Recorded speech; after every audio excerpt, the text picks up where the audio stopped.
The mission today is to drop our dinghy and we're going to tow our mate's Kev's dinghy across to the harbour at Bozburun because he's got a problem with his outboard engine.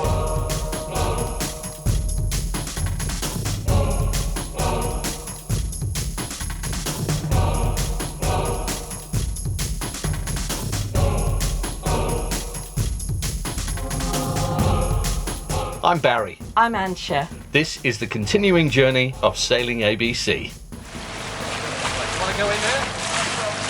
That's where you went.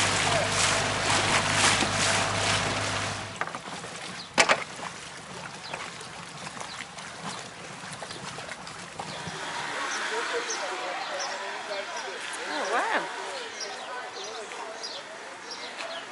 Osman's place, otherwise known as Gordon Restaurant in Bozburun. If you want any help with how to get things fixed, then come and see Osman and his lovely wife Lynn. They can give you advice on everything from A to Z. They also have some really good food and it's very, very affordable. The English breakfast is highly recommended. Breakfast arrives. Thank you. And as we said in our previous video when we were here in 2018, they know how to do English breakfast because they've got HP sauce. And tea. Also, when you do frequent their establishments, they have toilet and shower facilities that you can quite freely use. And I'm just about to go and show you where they are right now. They've just spent the winter and the general sort of like COVID lockdown refurbishing the place, and it's looking absolutely fantastic.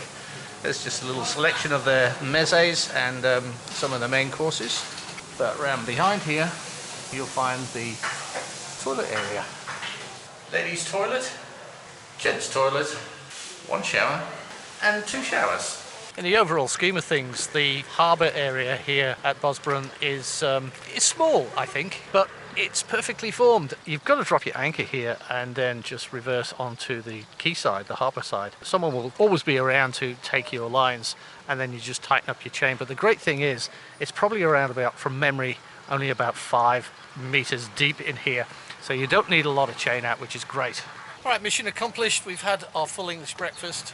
Kev's dinghy outboard has gone off to the doctors to be probed and poked. And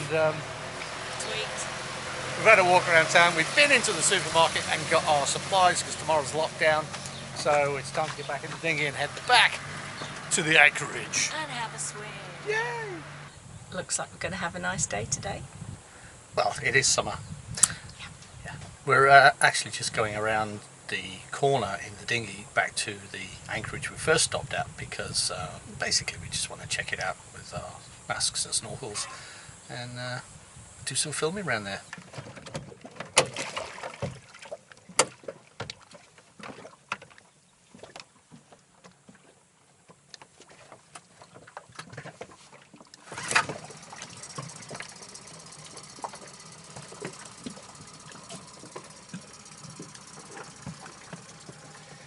Alright, let's load this baby up and see how slow we can go. Let's go!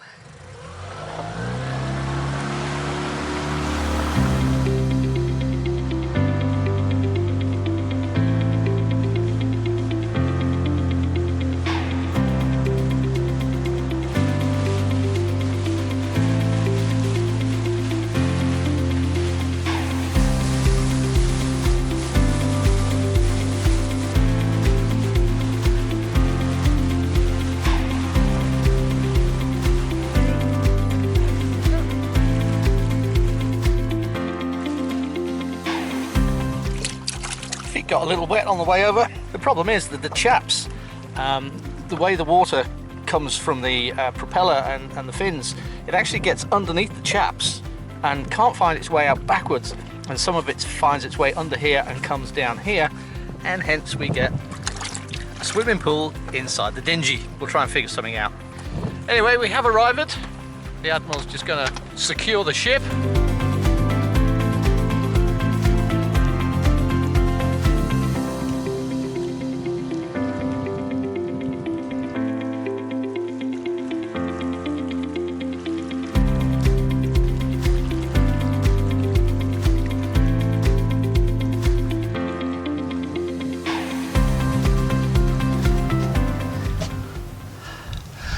Wednesday morning.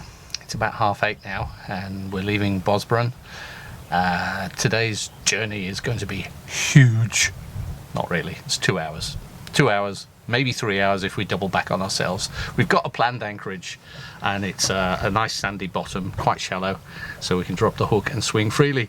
Unless of course everybody else has thought of that plan, in which case we've got to sort of like double back on ourselves an hour and go and tie up at a restaurant jetty.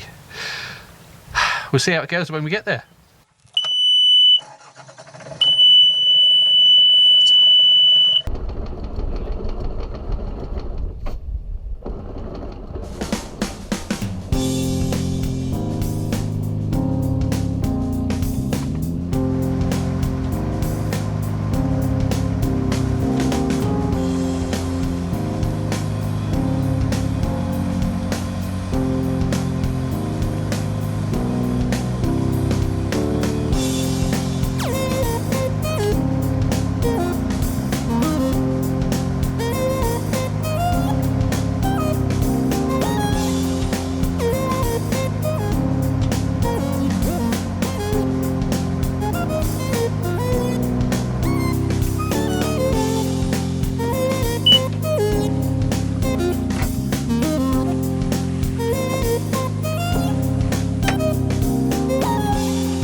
No, that's not going in. No, don't do the piano singer.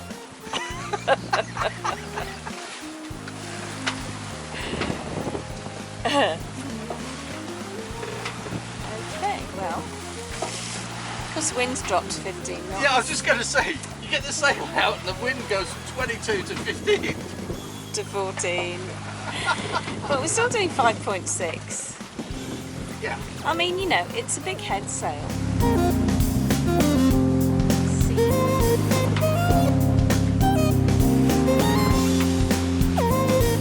Just tacked and we're doing 3.8 knots. And our first choice of bays is just around that rock there before the trees. So we're going to look in here first, this bay. It looks quite busy already.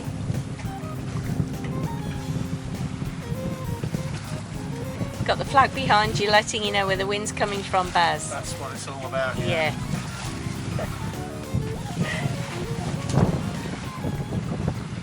4.3 knots speed over ground with 11 knots of wind.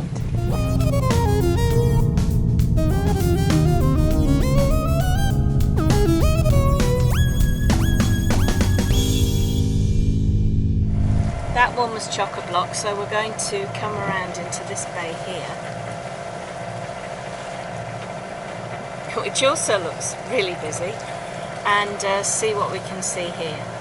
This place was another choice, but it's either too shallow or it's too deep, or there are boats where we would go, so we're going to leave this one as well.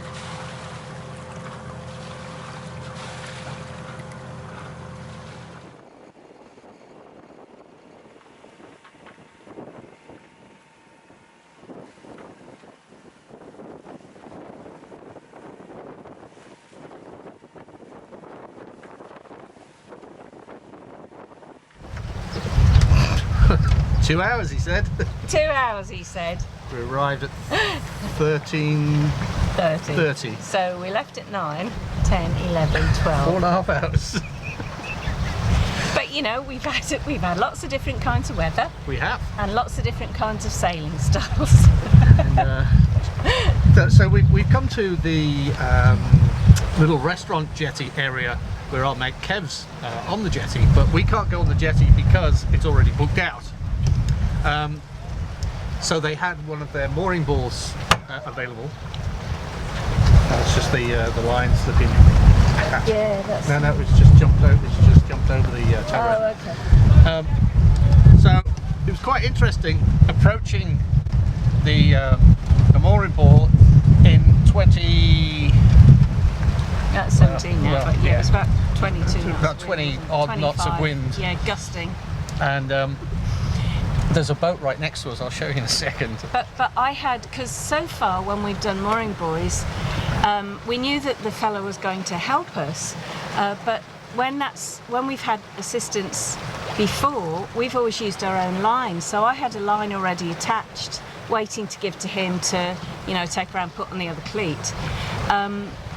But he was holding one up, and I'm like, oh, okay. So I took mine off, and originally I tried to get it through the fair lead because that's what we do. That's what we do. But then that became very apparent very quickly that the line was too short, and I'm thinking, oh, okay, so we abandoned that. Of course, at this point the boat is now stationary, so I have no control over the boat at all. No. So I just backed out because otherwise we were likely to hit this boat next to us. So I went, that's just not good. Get back out and try again. Second time lucky. Yeah, second time, so I went, sorry. So second time, the guy picked up the line again, and I just took it straight to the cleat because that was the only option. And I've got my hand down, and I'm going, catch it, because I didn't want to go through it again. Anyway, I caught it, and I whipped it around that cleat like a pro, sailing pro. And then he brought a shoreline to our aft cleat, which is kind of good. Otherwise we'd be smacking into the boat next door. Yeah, so it's actually quite a good little system. So if you come to Kokobache, Koyu, be prepared to take his lines and do it that way. Yeah, and hopefully you'll be doing it in less wind. We just launched our new YouTube membership. You can check it out by clicking the join button down below. And if you like what we're doing on Sailing ABC, remember to give this video a big thumbs up. Until we see you next time, stay safe and healthy.